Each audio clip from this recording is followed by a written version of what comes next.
Olá, pessoal! Se você já perdeu algum ponto precioso em interpretação de texto, preste muita atenção. A gente vai desvendar hoje uma das chaves para gabaritar essa matéria, a diferença exata entre tema, assunto e tese. Parece complicado? Que nada! Vou mostrar que é uma lógica bem simples que vai mudar completamente o seu jeito de ler a prova. Vamos lá?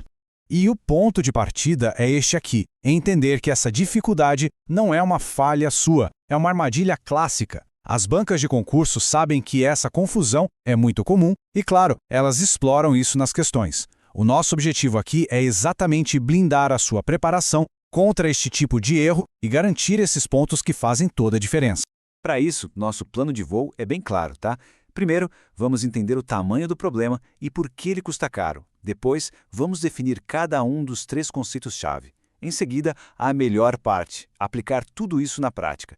E, por fim, aprender a desviar das pegadinhas mais comuns. É um caminho direto para um resultado sólido. Vamos começar pelo porquê. Antes de decorar qualquer coisa, é fundamental entender o peso que essa confusão tem na nota final.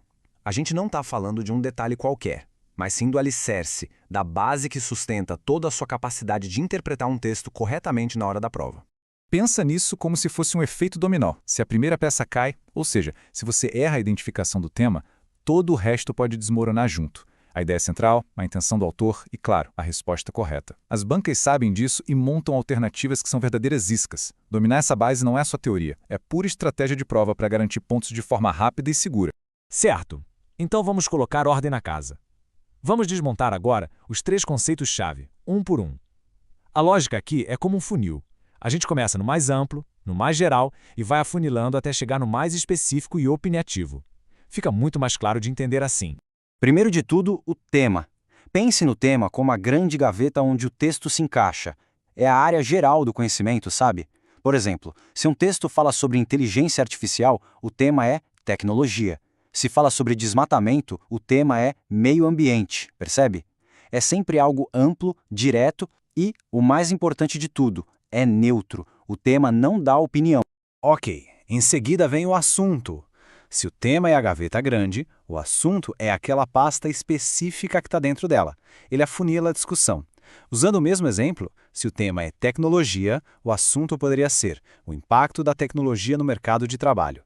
Viu só? Saímos do geral e fizemos um recorte, mas, atenção, ainda sem defender uma opinião. E, finalmente, a tese. É aqui que a voz do autor aparece de verdade. A tese é opinião, é o ponto de vista que ele defende sobre aquele assunto. É uma frase completa com um posicionamento claro. Por exemplo, a tecnologia está tornando as relações de trabalho mais precárias. Isso é uma defesa, uma opinião. E um detalhe crucial, hein? Nem todo texto tem tese. Um texto puramente informativo pode só apresentar o assunto, sem defender um lado. Para organizar tudo isso, a dica de ouro é usar este checklist mental na hora da prova. Primeiro, pergunte, de forma geral, sobre o que o texto fala. A resposta é o tema. Depois, ok, e qual recorte específico foi feito desse tema? Esse é o assunto. E por fim, o que o autor defende sobre isso? Essa é a tese. Com essas 3 perguntas em ordem, a confusão simplesmente vai embora. Teoria entendida? Ótimo! Agora vamos para o que realmente importa. Ver como isso funciona na prática, com um texto de verdade. É aqui que o conhecimento se transforma em uma ferramenta de prova. Vamos analisar essa frase que é um exemplo perfeito do que pode cair na prova. O uso excessivo de redes sociais tem afetado negativamente a capacidade de concentração dos jovens, segundo especialistas. Agora, vamos aplicar nosso método de 3 perguntas para dissecar essa informação. Aplicando o nosso método, fica assim. Sobre o que se fala de forma geral. Redes sociais. Pronto, esse é o tema. Qual o recorte específico que foi feito? O uso excessivo dessas redes entre os jovens. Esse é o assunto. E o que o autor defende? Que esse uso excessivo prejudica a concentração. Bingo! Essa é a tese. Veja como a tese não é inventada. Ela está ali, claramente declarada no texto. O segredo, então, é ter um método. Grave este passo a passo para usar sob a pressão da prova. Primeiro, leitura atenta do texto todo. Depois, as 3 perguntas-chave. E olha, exatamente nesta ordem.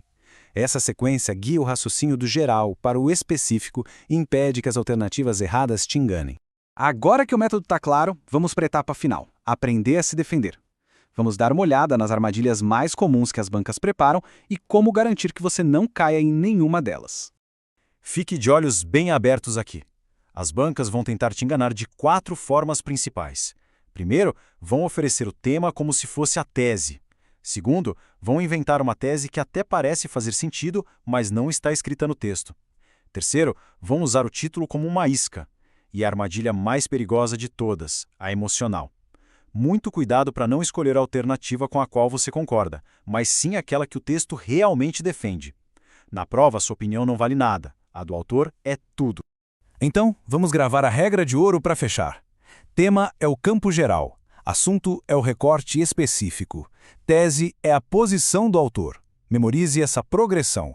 Dominar essa distinção não é só um detalhe, é a base para uma interpretação de texto precisa e eficiente em qualquer concurso público. E com essa base sólida, fica uma pergunta para nossa próxima análise. Identificar a tese é fundamental, mas por que o autor a escreveu? Foi para informar? Criticar? Convencer? Entender a intenção comunicativa é o próximo nível da interpretação, e é exatamente para lá que a gente vai a seguir.